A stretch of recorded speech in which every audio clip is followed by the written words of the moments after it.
What is up, action taker? Welcome back to the After Hours Entrepreneur, where we are helping you hit your first six-figure year. And today's show is bananas. We are joined by Justin Sloan. He's the founder of Sloan Capital. He's a lifelong entrepreneur who's risked it all and gives some great insights to you as you go on your entrepreneurial journey.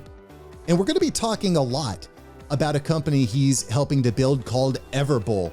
Very, very interesting franchise restaurant market, which is using crowdfunding as a way of building the community, building buzz, limiting its exposure to losses. Just a really, really interesting company and a lot of great ideas shared in this episode. You're gonna be learning a lot of tools here today. So sit back, relax, hit the subscribe button, and let's get into this dope episode with Justin Sloan. Woo, let's get that business going, baby. Let's roll.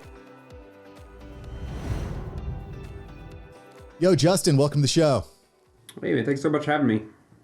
Yeah, pleasure's all mine, Justin. You have quite a resume, my friend. So as I was kind of thinking about how to start this episode off, I said, why don't we start from the beginning? Let's go back to the beginning. You're 20 years old and you empty out your bank account to start a cell phone real estate store. How scared were you when you emptied your bank account? I didn't know better. So that was kind of the positive. But so for a couple of years, I was working selling cell phones, at the local mall for a reseller, and kind of grew my career and learned there. And then I got to the point where it was like, hey, there's more opportunities for more stores, other areas. Why wouldn't I just do one myself? And so like you said, I took every dollar out of my bank account. I bought a few cabinets and some, slat wall and some hooks and accessories, and was the only employee for, almost 4 months as we tried to make some dollars, and eventually was able to hire my next employee and then open another store and continue to grow after that. So I guess I'm fortunate that I didn't know that you're not supposed to do that. But, fortunately, when you're young, the safety net is worst case, we'll try something else. So I'm glad I did it. So when you're talking about a cell phone store, I'm kind of envisioning like a store in the mall, right? Where you can go and you can buy accessories, phones, things like that. Yeah. Yeah, absolutely. Yeah. And so, this is 15-ish years ago, when I started my first one. So back then, cell phones were moving a lot faster, right? It started with black and white phones, and then flip phones, and then internet, and then this, and the next thing. And then all of a sudden it's like, a little nicer camera, and people were buying phones a lot more often. And they also needed to go into physical locations to do so. Now, get a phone, and most of the time it's coming online, or, you're reordering through your app or whatever. But back in the day, because of the technology changes, we needed those stores, and it was a great time to get into that business heavily. And that makes sense. Obviously, I think that's level one when you're starting a business. Like, is the market there? I've failed on that account in the past, and I wouldn't say fail. I've learned from those experiences. One of the things that I'm curious about, though, is that was a pretty crowded marketplace, right? How do you stand out? How do you stand out in a crowded marketplace with something like that? Yeah, so the carrier, there was obviously lots of carriers, Sprint and Nextel and this is before a lot of the mergers too. So there's Metro and Cricket and all these smaller ones that then have kind of been absorbed by some of the bigger ones. So we had two ways that we could really stand out. First of all was price point, right? One of the things that we stood out with too was actually our accessory collection. Early days when the phones were coming out, people really wanted to personalize their phones, but a lot of carriers didn't want to carry all this kind of inventory and all this kind of stuff. So we kind of became the gadget hub, if you will, of all the cases and clips and faceplates and all that kind of stuff. But then we would up it with our service. So we would make sure that our employees knew the phones better than corporate stores. And what would happen over the coming years was people started sending their problem customers to us that they couldn't fix. And we were able then to get those as customers. And I think it's really similar even in business world right now is, a lot of times people want to pass off the hard customers, but those are the ones that, you have to take care of and do the right thing. And they turn into your lifelong customers. Something that you had mentioned, Justin, is price. You had a great price tag. Do you think, after your years of experience now, do you think that price is a good thing to compete on? No. Having the best price, is that a mistake? So I think that there's different markets that you can choose to go after, and then I think that you need to build the business model around what you're trying to do, right? If you're going to be the low cost option, then you need to understand that you're going to have lower margins, and so you're going to have to sell a lot more. Right. Whereas if you're kind of middle price range, then maybe you could sell middle amounts and honestly still have kind of the same. Or if you're premium, then you might sell less, but you'll have more margin on each. Yeah. And then I think it's appropriate to build the business around those. So like the business that I'm in right now is more of a premium bowl of fruit, right? Everbowl. And so a lot of times people are like, hey, your price point, $8 for a bowl, that's kind of high. And I look at it, yes, if you're comparing it to ice cream, we're a little bit higher. If you wanted to go buy an orange leaf or something like that for $5 and a bowl of sugar. But if you consider it with all other meal replacement options for lunchtime, if you could have a bowl and a drink for $10, then that's a very fair price. And so I think it's just really intentional to make sure that you understand who you're competing and who your ideal customer is. And, in what we're doing right now, if we were to cut our quality in goods or in service or in toppings or things like that, then it wouldn't meet the brand level that we're going with. So I think as you're building out businesses, making sure that the service and the quality that you're given is proportional to the business model that you're building it around. Yeah. The reason I ask is I think that young entrepreneurs, 20-year-old Justin, 34-year-old Mark, were thinking like, I just want to get cheeks and seats. I just want to sell something, and I think saying I have the cheapest price is one of the easiest ways to get there, if that makes sense. I was reading an article the other day talking about the percentage of HVAC businesses that go out of business. And because what happens is like 80% of, air conditioner and heating companies go out of business in the first couple of years because they try and be the low service provider, right? They want to be the cheapest place to replace your furnace or your air conditioner at. But then what happens a year down the road if there's an issue with that unit is essentially you've given away all of your margin up front and you're not able to build the long-term support system that you need to take care of those units. And I think if you asked any person, they would say, I'd rather pay $200 more, but know that you're going to be around in order to service it for the coming years. And so there's always that risk reward, right? Especially as we start business. Like you said, you want to get people, you want to make them happy, you want to get sales, but you also need to set the business up for being able to take care of those customers. And what happens if they don't come back for a month or 6 months or a year, or you have to continue to service them for years and years to go, because that's how we build big businesses. It's not just getting one-time $1. It's creating relationships and helping customers become your regular. And it doesn't matter if it's a cell phone, an air conditioning unit, or an acai bowl. At the end of the day, we're looking for that way when that customer has an issue with any of those things or is thinking of any of those things, we want to be their first top of mind with it. And so it's definitely a balance no matter where we go and what you do of how much margin compared to, making sure that you can take care of that customer for years and years to go. Definitely not something I think that, at least personally, that I thought about when I was first starting my journey. I wasn't thinking about lifetime value. Chris Do actually had a really interesting post the other day where he was showing the same exact product left and right, side by side, the same name, the same description, but on one side he had done like a much better job branding it, better visuals, nice font, better pictures, and he's like, which one do you think is going to sell for more? And everybody is like the one with the better branding on it, right? The one with the better colors. So it's amazing that just that perception of having more value can mean you can charge double, triple, quadruple more. What else can we do to start selling our product for more money, Justin? What's a tip that you've got for us so we can say, hey, I want to take it from level 1 to level 5. What can we do? Yeah, so I like this. So traffic promotes traffic. That's what I would say, is as you are building a business, nobody wants to go somewhere that there's nothing, there's nobody else. And so whether it's a restaurant, if you walk into a restaurant and they just opened a week ago or even a month or 2 months ago and there's nobody in there, it's ghost town, the employees are standing there just kind of waiting to help somebody, you start thinking in the back of your mind, like, what's wrong with this place? Or if you walk into a brand new grand opening and there's nobody there, or it just feels like it's kind of crickets in the air, it just doesn't make you feel like it's quite as special.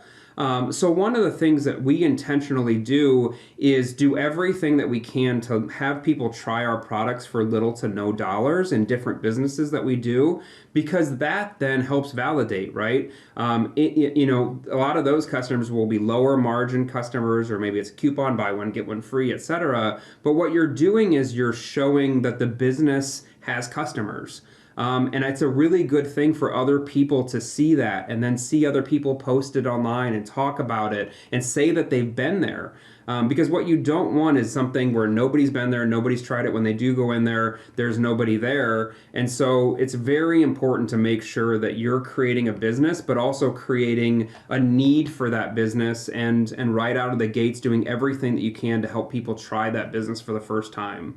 One thing that I've learned a lot through starting different businesses is you kind of expect all your friends and family and everybody that you know to show up and be your number one supporter. I see you shaking your head, because I couldn't agree more, right? You can message your 20 closest friends and say you're doing this, and maybe 4 of them will actually show up to the grand opening, because it's just the way that life works. And so, as you go down these paths, it's just really, really important to make sure that you're doing everything you can to make everybody get a chance at trying that business, rather than just hoping that the few will support you enough to do so. Yeah, the reason I'm shaking my head here is because it used to drive me nuts when I live in the social media world. I post a lot. And my wife, she wasn't liking my posts and leaving comments. It would drive me crazy. I got so upset. I'm like, you just skipped past my post. Why didn't you like it? And we'd get into these arguments. But in hindsight, it's like, she's not my target customer. Like, her liking a post, like, what is that going to do? And so this actually, it reminds me of, I have a friend of mine who's big into Amazon, selling like millions and millions of dollars on Amazon. And they do this. They give away products for free just so they can have a certain amount of sales and get their reviews up.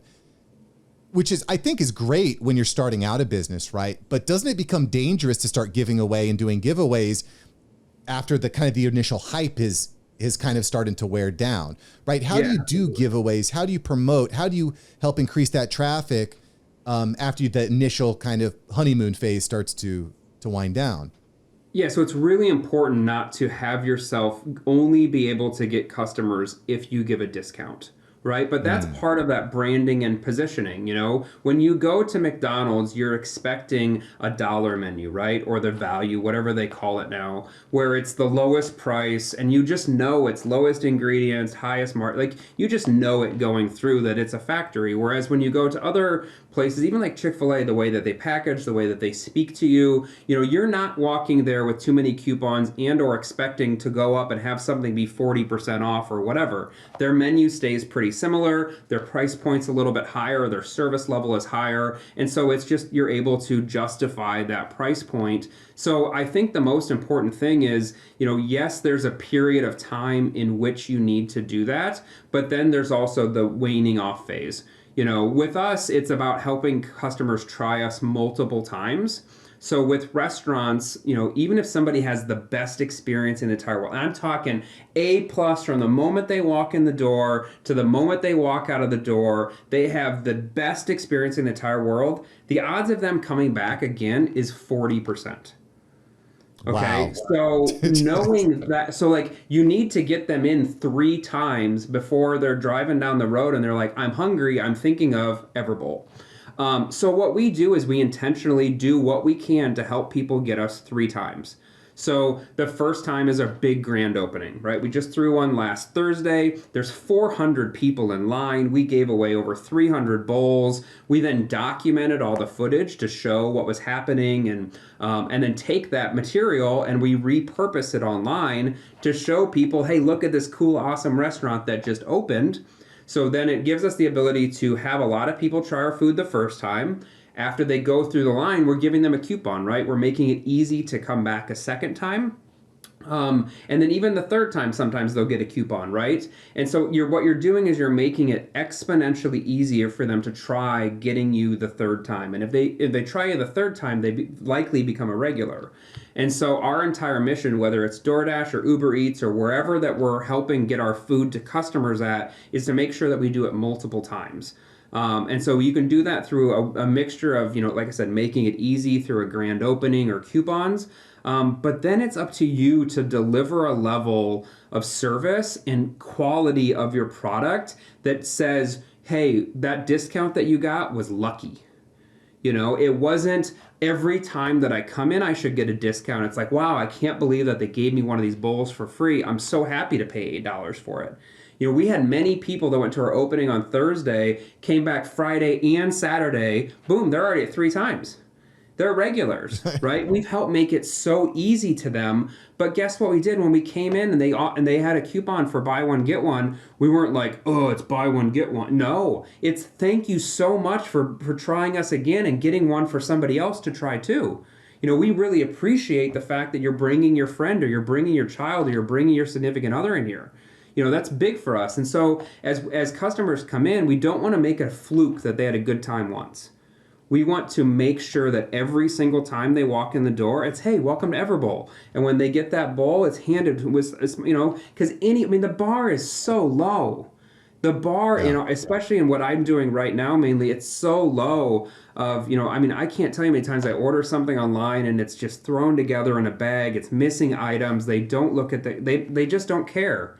And so if we can just care, if we can just try a little harder, and especially because we're trying to make healthy eating fun.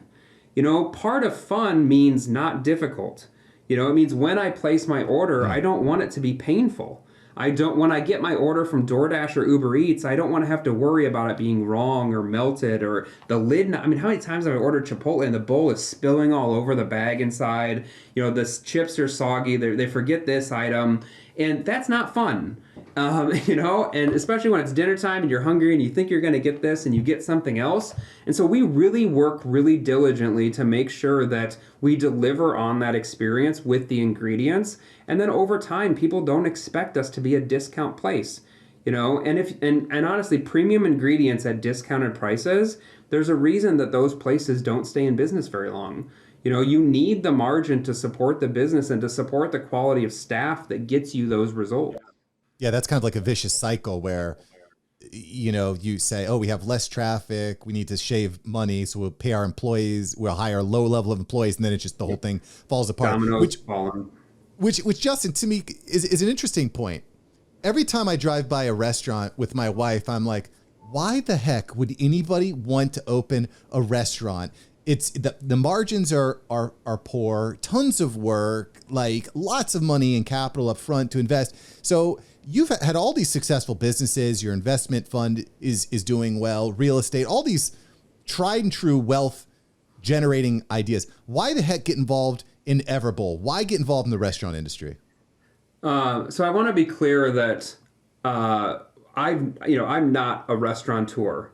I look at a lot of businesses, I invest in a lot of businesses, but Everbowl it's as much as a company as it is a restaurant, right? Essentially, our product, our good, is a bowl. But part of the quick serve thing and what we're doing is we're trying to create scalability. So one of the things that I like so much about Everbowl was that the company has really been positioned to hit this next level of scale. And so regardless of the industry, with starting restaurants, let's break down the most difficult things that were happening with starting an Everbowl, okay? So first of all, you need tasty food, okay? A lot of times people are starting their own restaurants and they're creating menus from scratches. Maybe it's a chef that's got a couple things, and so the menu's kind of here and there and all over the place. You don't exactly know your cost of goods on all those different items. You don't exactly know what the customer favorites will be. So you're kind of taking a stab at the first menu the first time. With what we're doing, we're duplicating a proven model, right? It is a franchise. It's available anywhere in the country. I bought the rights to a couple states and I'm developing those, but I also sell some franchises to other operators. And so with a franchise, you're getting a system, right? We know that if you pay this franchise fee, that you're then going to get this help with finding real estate, doing a build out, grand opening, here's your menu, we introduce you to the suppliers, so that it takes out a lot of that risk that happens when you first start a business. Even when I started my first cell phone store, I knew everyone that I sold of this plan, I would make X amount, but we didn't know how many times per day that would happen. And so, if there was days where you sell 10 phones and there's days where you sell 0 phones, and in a high margin, low volume business, that creates a lot of, ups and downs. Where what we're doing right now, we're selling smaller dollar items, but a lot more of them. So again, like we talked about before, it changes the way that you structure the business more so. And so for me, it was really just understanding the pieces that moved, the Everbowl, right? And so, your rent to sales ratio is very important when finding a lease. So then from there, how we staff and, locations compared to schools and different things. And so we figure out things as we get a little further down the road where it's like, hey, they've already got 50 some of these open. They've learned this many times all these different things. We're just doing it number 53, number 62, number 81, right? As we keep opening these, we're just continuing to dial in this system that allows us to scale this amazing product. One of the things that is a major trend in the United States and the world right now. Well, there's 2 trends that I'm kind of curious on how Everbowl is executing on. One of which is community, right? How can we get our, the people that are eating to just be evangelists for our product, right? So I'm kind of wondering what Everbowl is doing there. And I'm also curious about, obviously healthy eating is becoming a big deal. So that's the second, I think, trend that I'm interested in. And the third trend is, some sort of like social movement, some reason why you're not just buying a bowl of food. You're, like Tom's does this really well. You buy a pair of shoes, we give a pair of shoes away. So I'm wondering, how is you've already kind of touched on the healthy eating aspect a bit. What about these other 2 aspects, community and, this kind of like a movement, mission focused type of product? I'm probably not explain that, but Yeah, so I think that they kind of go together really well. And it's about creating a why behind your business. Okay, so when you walk into Everbowl, you'll notice that all of the employees wear a shirt that says Unevolve. Okay, Unevolve is our why. It's our mission. It's getting back to eating and moving the way that nature intended. In a world that is so full of processed foods and refined, high sugar, high calorie options, what would happen if we just ate some things that came from Mother Earth and moved a little bit more? And I don't mean, eating 12 grams of protein, or having your protein bar that has exactly this, followed by your can of tuna, followed by your chicken, then going to CrossFit, right? I'm talking about what if we had a bowl of stuff that came from Mother Nature and I went for a walk? Like, instead of going to Burger King and having a 1,400 calorie meal and then going to take a nap, what would happen if I fueled myself with something that treated me well, gave me more energy in the afternoon, and made it so that I was actually I was better after I ate it? And so that's our why. And what we do when customers come into our stores, we try and tell them about our why. We tell them about Everbowl, and it's stuff that's been around forever. We're not here, we're a different kind of restaurant. We're not a dessert. You don't go over to Buffalo Wild Wings and then come eat us. We are the alternative. And I think that as we introduce this into new areas, where we're getting a lot of our community from is by helping educate them and make them part of our why.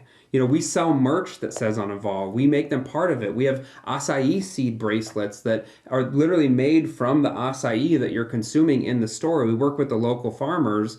And by doing so, and then adding a loyalty program and all these kind of things, we have people and our employees that realize, wow, I kind of like how I feel when I unevolve. I sleep a little bit better. I move a little bit better. I'm rested. Perfect examples right now. It's 2 p.m. and I don't want to take a nap or whatever. I have energy and I can finish my workday. And so, the other thing that we've done at Sloan Capital to help with this mission is we actually work with investors. Sometimes they're nationwide, but a lot of times they live in the communities where we're actually funding stores. So how cool is it to have 20 some investors in each batch of stores that actively want them to be successful? When we do a grand opening, you've got 20 people that tell their friends, tell their families, tell everybody that they know. They're hiring us for catering. They're being part of our mission to unevolve. And, again, we work with lots of investors that you write a check into a seed company here or, this startup over here, and you don't quite know where the money is going. But with us, it's like, hey, I wrote a check for this. I own a portion of these 4 stores or 3 stores or whatever it is. And you know that your dollars are helping to create something that is creating jobs, creating healthy meals. And for every bowl that is bought, X, there's this much that goes for rent, there's this much that goes for employees, cost of goods, et cetera, et cetera. And at the end is this much that's left for investors. And I think that that's been one of personally our ways that we've helped scale our stores faster than most is, I don't need to own 100% of every single store that's out there. I want to own a portion of them, and I will run them for people that want to own them passively. But then it makes it so we have all these investors that every month or every quarter, they're getting a check in their mailbox for helping support our mission. And you want to talk about a way to build community. They walk in our stores, they get an awesome experience with delicious food for a fair price. And then on top of that, they're helping to, get an ROI on their dollars by doing something that's meaningful. Yeah, you're turning your customers into evangelists. They have equity in the company. That's really interesting. This whole crowdfunding model, is just, to me, completely exploding right now. I even have a student of mine in the pro group who's writing a book, and she's crowdfunding the book. I think of Daryl Eves, previous guest on this show, one of the biggest YouTubers and video guys on the market. He's got a hugely successful television show. It's crowdfunded. No venture capital, crowdfunded. It's also a great way to hedge against the risk of saying, hey, I'm going to take out a $500,000 loan from the bank or $1 million loan from the bank. You can crowdfund it. How does that look though? How does I'm just kind of curious, because it's right. I feel like right now it's really hard to figure out where to put your money because the world is in this financial tumultuous time. How does it look like if, let's say I was to invest, I don't know, 25K into, and I don't know exactly what that looks like, but how do I get the return back? Are you saying, hey, it's a monthly dividend, it's an annual dividend? What I'm just kind of curious, how did that look? Yeah, so what we do is we raise $500,000 for 40% of 3 locations. Okay, so essentially we have kind of a conveyor belt of restaurants that are going at all times. We have a real estate team that helps us find the real estate, construction that gets them built. We turn them over to operations that helps scale it. And essentially, as we turn on the stores, then the dividends start turning on as well, right? So as we scale them up and they make X amount, then those dividends are paid out directly to the investors. And that's one of the best ways to build that advocate source that we're talking about, because if you can eat at it and, like you said, you want to be an evangelist, if you can eat at it and get an ROI and be a partial owner, it's just fun, right? Yeah. I know that when I go through the grocery store, I love saying, I own 0.01% of that company and 0.03%. And I drive by a building and I'm like 12% of that one and 80% of that one and 16% of that one. To me, I think that, investing is taught to be this kind of, take it out of your paycheck and keep your head down. And when you're 65, maybe you can look at it. But to me, I think investing can be much more intentional.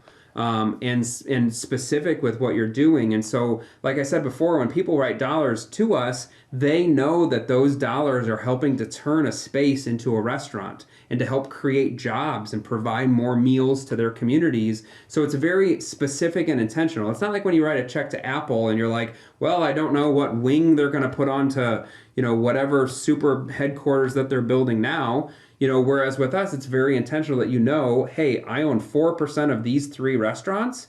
And in doing so, every time that those cash flow, 4% of that cash flow goes to me. And we don't take dividends unless our investors take dividends. We write the checks at the exact same time. And so it really is, it's crowdfunding of restaurants, but doing so in a way that is building a network of people that collectively want to move the world in a different place. Right? I have dozens of investors with us, and we all love this idea of making healthy eating more accessible in our communities. How terrible would it be if there was more options for healthy eating? No, it's not terrible at all. It's a good option, And so if you look at any community around the country and you say, hey, would it be a good thing if there was better quality food in my community for fair price? Everybody's like, yes, we need that, but nobody will do it. And so that's where our company comes in. It's like, hey, I understand there's a lot of people out there that have lots of different jobs. Let us take care of this. And in return, you can just be a passive investor that can drive by and say, you own 4% of that and 2% of that and 6% of that. And I just think it's a fun way to live life knowing that our dollars are collectively helping to make change together. And it's not uncertain how we're making dollars. It's very clear. P&L sent out every month. Here's where it is. Here's what we sold. Here's the cost. Here's X. Here's your cut. Done. Again, it makes a lot of sense. And I don't want to turn this into a Web3 conversation completely, but I got to go there. And I'll also say that point you made about getting tired in the afternoon, if you're like really tired and feel like you need a nap at 4:00, you got to look at your diet straight up. And you know, as an entrepreneur, you need to always be on. You know, that sluggishness that hits at 3:00 almost assuredly is because your eating is off 100%. Yeah. I mean, and I don't want to throw restaurants under the bus, but even quote unquote healthy restaurants, like I started to see the common denominator in my life. Every day that I eat this at lunch, I get crazy tired 4 hours later. And I was like, why am I getting so tired? It's because I'm stressed or because of my family or because my work is hard. Or is your body working to process that 1,400 calories of food that it's never seen or heard of before, you know? And that's what's funny is we end up with a lot of our customers that end up doing catering, you know, because let's say that you're going to cater in, you know, Mexican food to your staff and there's 100 of them or whatever. Like, what does the afternoon look like with people sleeping on their desks? Yeah. And, you know, like let's call it is what it is. It's not food that helps you perform at a higher level throughout the rest of the day. Whereas we'll come in and we'll set up an entire buffet where we'll custom make and scoop bowls for people, let them put all their favorite toppings on, you know, all that kind of stuff. And it's still full. It's a meal, right? People are like, oh, I would never be full after that. And then all of a sudden they eat it and there's like still a third of it left. I'm like, wait a minute, I thought you wouldn't be full, you know? And you realize that, you know, just because it's, you know, it's different kind of food, when you eat things that Mother Nature brings to us, it's incredible, right? We eat with our eyes. That's why fruit is so vibrant and why they make candy so vibrant. You know, we intentionally have delicious superfoods that come from Mother Nature that are full of things that help us. Why would we just walk by this stuff and treat it that way? And so it's really cool as we work with different caterings and companies that see that the same way that you do. You know, I just want to expand on that point about if the quote unquote that won't fill me up. There was a restaurant that I used to eat at a lot, right? I eat out there all the time and I would just gorge. I would crush the entire meal, no problem, every day. And I would get tired, right? So long story short, I stopped eating there for a while and then I went back and my stomach had changed. There was no way I could finish that entire bowl. I could finish like maybe half of it. And then I was full and I was like, this is amazing. And that, but I got addicted to it again. I started going back over and over. And then all of a sudden I was just crushing an entire meal, no problem. So it was just interesting to me how my stomach kind of adapted to the eating habits, you know? And I even know Jesse Eitzler, who, you know, big time player. I was watching the other day. He's like, in the morning, I don't eat a big breakfast. I eat, you know, a few pieces of fruit. So fruit underrated. Yeah. I mean, I don't think there's there's nothing bad that can happen by adding some fruit to your diet here and there. You know, I love the people that are in the gym, you know, 4 hours every day and yelling at us because they wish it had more protein. But, you know, I think that there's times and places for different things, and that most importantly is making sure that we're not just filling ourselves we're full of processed stuff. But instead some stuff that comes from nature. I mean, this whole thing started about 18 months ago in the middle of COVID. A group of us went to Arizona for an event, and Everbowl was serving at the event, and it happened to be at the Phoenix baseball stadium. So we rented out the stadium for 90 people because no hotel would allow us to have an event due to COVID. But I tried this little bowl and just thought to myself, like, this is what I want. You know, I work from my office a lot and I travel a decent amount. And so quick, accessible food is something that's really important to me. And being from the Midwest, there's just not a lot of options. And so when I tried this bowl, I'm like, wait a minute, I can, rather than having this meal, I could have this and it makes me feel this way. And then I started eating it a few days in a row. I flew back out to California and spent some time with the company. I ate that for like 4 or 5 days in a row. And you just start realizing how quickly you feel different. Yeah. And how important it is to introduce. And I'm not vegan, I'm not gluten-free, I'm none of these things. But by adding in a couple of these bowls every week and trading out something that's 1,500 calories of processed with something that's 600 or 700 calories of, good from Mother Nature food, I can show you before and after pictures. It's not like I sat there and went to CrossFit and worked out 4 hours a day. No, I just made a couple better decisions that compound so incredibly. Yeah, I really wasn't expecting to go deep down the personal health rabbit hole, but again, as entrepreneurs, we're spending all this money on coaches, we're reading the books, we're doing the work, and then we're eating a hamburger and French fries. And it just doesn't compute. It doesn't. Yeah. Especially with traveling. I don't know if you travel all that much, but I'm on the road, 100, 110 nights a year, give or take. And the dehydration that happens from hotels and airplanes and all that kind of stuff, it is so important to make sure that we're fueling ourselves. Our employees and our investors and everybody deserve it. Yeah. Right? The better that we are internally and with our mind and how we're taking care of ourselves, I can tell you it shows in your returns, no doubt. Yeah. Gosh, I wish I could remember the exact story here, but back, 100 years ago, as we moved into this, massive manufacturing economy here in the United States, people weren't drinking a lot of coffee. They just weren't drinking a lot of coffee. But everybody was starting to get tired, midday, halfway through the day. So what did the employers do? What did the manufacturers do? They started introducing coffee. They started introducing different types of nutrition into their employees' stomachs. And guess what? Things shot up. So that's I think an underrated point. Try to encourage your staff and your team to eat better. You might get a better result on the back end. Absolutely. I can tell.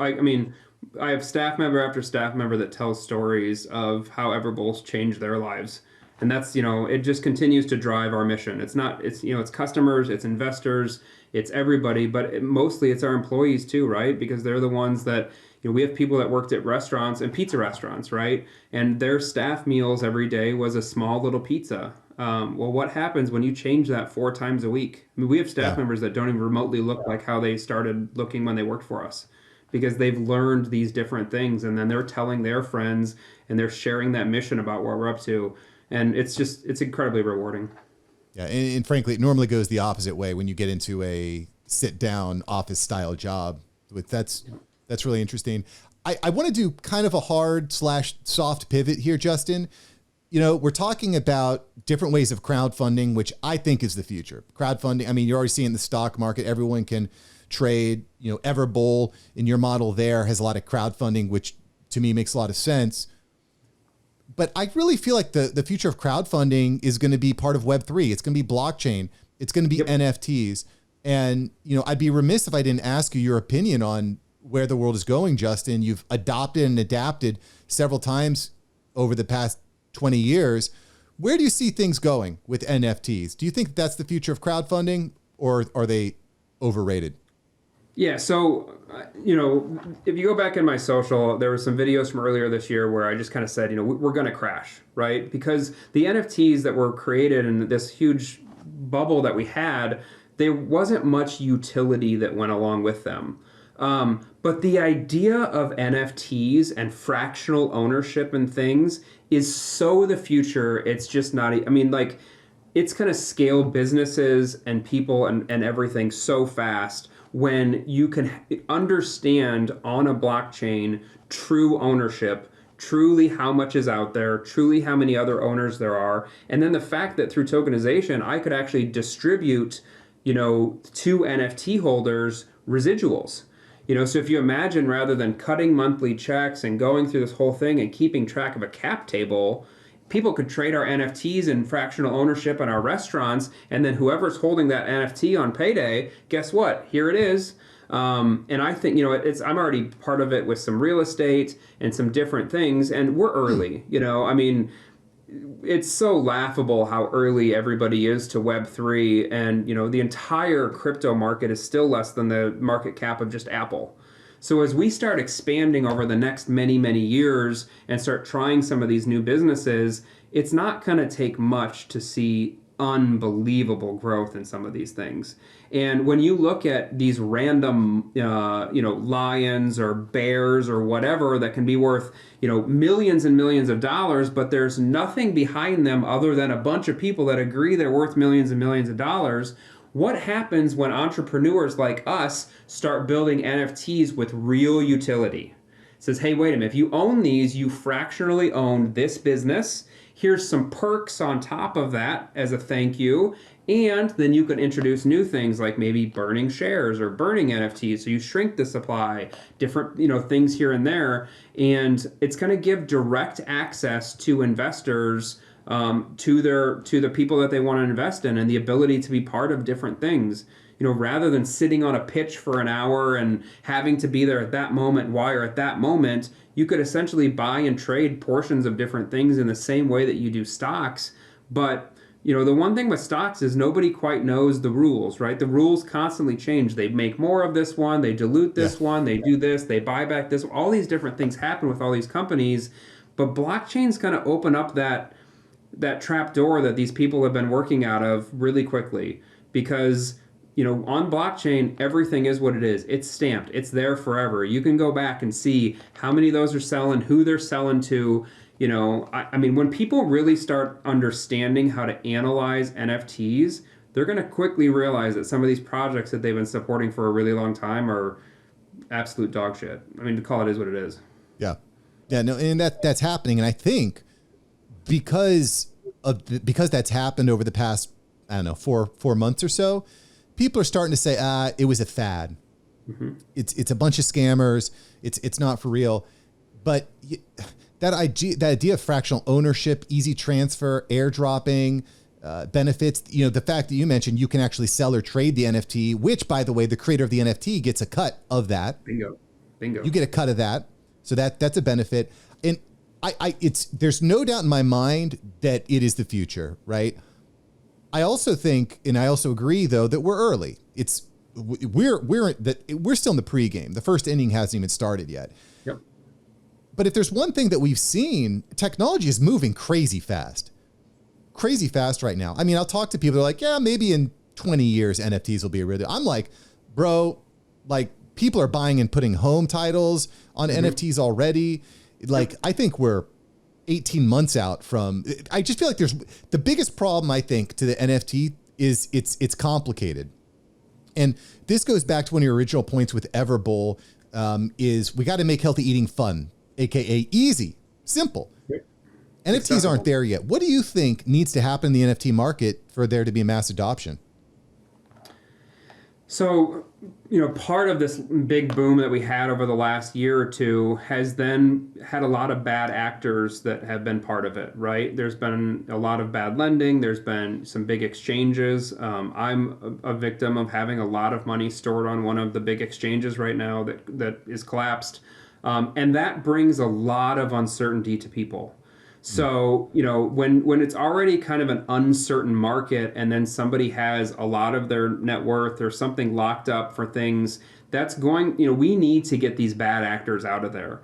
Part of the reason that I said I think a lot of NFTs are going to fail, it's a good thing. As much as it hurts right now, there are so many NFTs out there that have absolutely no utility, no real community. They've faked it with having and creating hundreds of different wallets. And most people don't know how to go in and search these NFTs and see if they're actually worth anything. But would you rather it collapse, or would you rather put everything into it and then all of a sudden realize later that it's going to collapse, right? So like, thinning of a market is a weirdly good thing. It hurts, it's not fun, but it's important to get these people that are creating stuff with no value out of there. So I think we've done that, right? Over the last 6 months, we've seen a lot of these projects lose 70, 80, 99% of their value. But through that, we're starting to see some of these projects that really stand out. And so whether it's specific NFTs that give ownership to things like housing or golf courses, ownership in a business, whatever, or the like one that I'm really into as far as premium NFT goes is Vivi, where they're working directly with companies like Marvel and Disney and doing these licensed premium collectibles that nobody knows about. That's where I think that you're going to start seeing good actors, right? When you have Mickey Mouse on the blockchain and Minnie Mouse and Batman and Spider-Man, that's what's happening right now. And that, I think, is what will help get us to this next phase of mass adoption, is getting household names into NFTs and then making the accessibility easier. Vivi, Yeah. I think, is leading the way in that range, where a single app, you can download the NFTs, you can project them into augmented reality, they will act as your custodian, all of these things. And then at some point we can get into DeFi and removing things off of, other people's control and all of that. But it's a baby step kind of process. And the number one thing that can happen right now is get less of the bad actors, more of the good people that are building real long projects, and have people see and be part of those. I everything you said, I agree with. I was actually talking to Roberto Blake about this last night, and he said when the big corporations come in, you're going to have mass adoption. People are going to start to get it. Just kind of like with QR codes, right? People are like, QR codes are dumb. No one's going to be using them. All of a sudden, you're seeing QR codes everywhere. Yeah, now you walk into any business and there's 400 of them. Say again? Now you walk into any business and there's 400 QR codes in the business, right? Scan here for the menu, scan here for the app, scan here for a discount, scan here to learn more about, like, everything is that way. And as we move into the future, I think it's going to be more and more ways of getting more information to people quicker in those instances where they're interested. Yeah, 100%, 100%. And I just want to mention, everyone, if you're just popping in here for the first time, I don't just talk about NFTs all the time. You can get me started. However, we're going through, I think, one of the biggest transformations in human history right now. And there's going to be, I think that people are starting to, or if they aren't starting, need to redefine what success looks like, what generational wealth looks like. And I think that educating yourself, adopting, connecting with people like Justin, who are early thinkers and starting to experiment, that's going to be the ticket, my friends. That's the ticket. Doing something that worked for someone 20 years ago, I don't think that's going to be the ticket. I think that exploring these ideas like the blockchain, like shared capital and NFTs, metaverse, blockchain, how that is going to impact your industry, I think is going to be really important in exploding your business and your value to the marketplace. So that's my little, the more you know clip right there. Justin, I want to get to the rapid fire here with you, brother, because I got some great rapid fire questions. I hope you're ready. Where can we find more Justin? Where's the best place to go? Yeah, so either sloan-capital.com is our website, but I'm pretty active on Instagram. It's kind of funny throughout the business world how much has gone towards the DMs. But between there and LinkedIn is usually where, just message me. I mean, I can't believe the amount of people that we connect with and find through social that create lifelong relationships with. So hit me up. Bam. And I'll put links below. I really like what you're doing with Everbowl. Super interesting. I might have to ask you some more questions about that personally. All right, cool. Links below. Click them. Check out Justin Sloan. He's an innovator. He's doing it, has done it, and will continue to do it. Justin, rapid fire. You ready, brother? Let's go. What is the scariest movie you've ever seen? Ooh, the first Scream movie, because I was like, I don't know, 12 years old, and a buddy of mine lived in the woods, really similar to like that house in the first scene. And literally, we're 12 years old, and it's just him and I and his parents' other house, and it's like, midnight, parents are asleep, and we decide to turn on our first scary movie. That was it was a little too real about the location we were at with the movie, with everything that was being told. So I got to go with Scream. It always sounds like a good idea when you're 10 years old, 12 years old to watch a scary movie, but yeah, don't think do we this slept for like 3 days afterwards. Yeah, that was I have similar experiences. If you could live anywhere in the world, where would you live? I love this country. I think it's special that we live in the United States. While there's lots of stuff going on that I, wish we weren't going through, and I think a lot of times we question the greatness of this country. But I'm somebody who is the American dream. I grew up single mom, three brothers. All of us have worked our tails off in order to be able to take nothing and create something out of it, and to be able to provide for those around us. And those kind of opportunities just aren't available in so many places in the world. So every day I'm grateful. I mean, behind me, I've got a American flag. It's important. It's an important part of my life. Well said. Well said. What's your favorite video game? Oof. I'd go old school Mario Kart just because I can still pick it up and try and like womp on people here and there. I don't play video games as much as I used to. I was really into it in the later high school, early college kind of days. But now if it's up to me, I just want to be able to compete against something and have a little fun. So if there's Mario Kart around, me and my buddies grab it and absolutely let's go. Yeah, my kids have a Nintendo Switch with Mario Kart, and it's amazing, Bray. We got muscle memory over here. Yeah, I mean, you could not play it for a year, whereas if you took Halo away from me for a year and put me in, I mean, every 5-year-old would crush me. Yeah, it's kind of my Fortnite feelings. Yep. Yeah, exactly. If you could sit next to anyone on an airplane, who would you want to sit next to?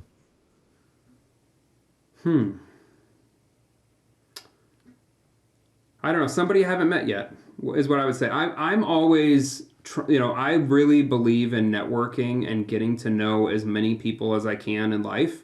So I'm always going to networking events. We're always traveling, always going places. And I love purposely, intentionally trying to sit next to people I've never sat next to before.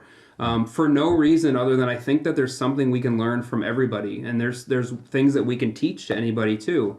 So I want to continue to meet more and more new people the rest of my life. And I don't think there's one specific one where I think that person will give me every answer and that's it, all there is to it. But just more importantly, continuing to just realize that everyday people are the superheroes, right? Just because they might not have the most followers on Instagram or the biggest, TV show or something like that doesn't mean that they're not out there doing amazing things and that they've learned amazing things. I like that answer. Ed, just quick aside, anytime you're going to a networking event, ladies and gentlemen, boys and girls, dogs and cats, go by yourself. Get uncomfortable. Because when you go with like a group of friends or a few friends, you just sit next to them all night. You're not actually meeting people. So go to networking events by yourself. And if you're uncomfortable, just smile. That's it. Yeah. Just smile. Don't stand in the corner looking at your phone. Go up, walk up to somebody. People love to talk about themselves. Intentional networking is a skill. That I think most people don't understand, right? You go into an event and, I'm part of a lot of events and a lot of intentional networking events. And it's interesting how many people show up expecting that event to give them something. They sit back just waiting for that person to come up and tell them that one thing or that speaker to tell them that one thing. But what I found is a lot of times I go to these events with whatever my biggest problem is in my business. For a while, we were having issues with construction and trying to find ways to scale these kind of things. And I was at a real estate conference with people that are building massive projects all over the country. And so I said, how do you manage your projects all over the place? Every single one of these people, how do you, and what happens? We create relationships. They want to talk about this thing that they're an expert at. And before you know it, you've got new friends that want to see you succeed. They're making introductions. They might know somebody in Dallas that wants to work with you, etc. And so I think that it's very important to go in intentionally to network with people, but then to very openly just talk about where you're struggling. Right? I mean, how awful would it be to sit here in life struggling and never have anybody else to talk to? And that's the point of networking, is to create a group around you that want to win together and succeed together and go through the fights together and build together. Great. I mean, I love that. I wish I could have that like inscripted on my forearm as a tattoo or something. I guess I could, but I don't know if my wife would be too happy with that. But that's really, really great advice. Bookmark that. Share that section out, ladies and gentlemen. Last question here for you, Justin. If you had 10 seconds with yourself 10 years ago, what would you say? Fail more. Almost like I realized that so much of everything looks like a highlight reel. But a lot of it is simply trying and then retrying again. One of my biggest things is that I won't quit. There's no way you're going to get me to quit in anything. And so the more that we try, the more things that we learn and the better that we are.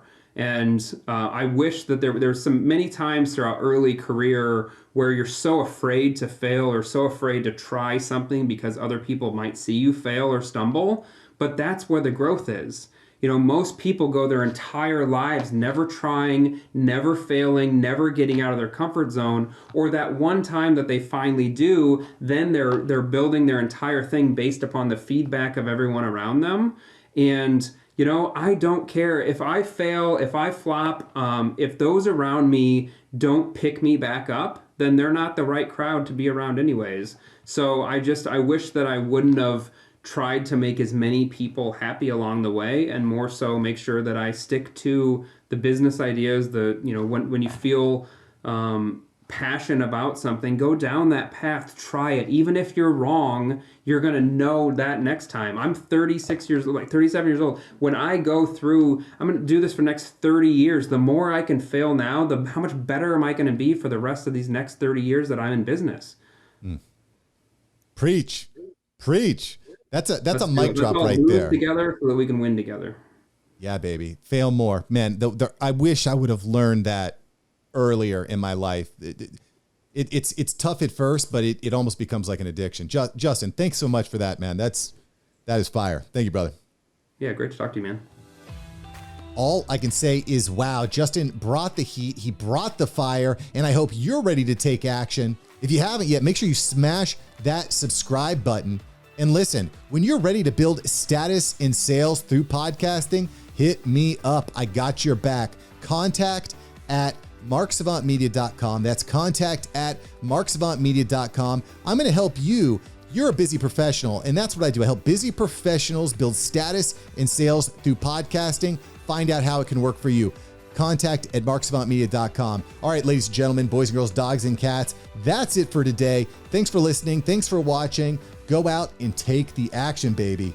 Catch you next time. Peace.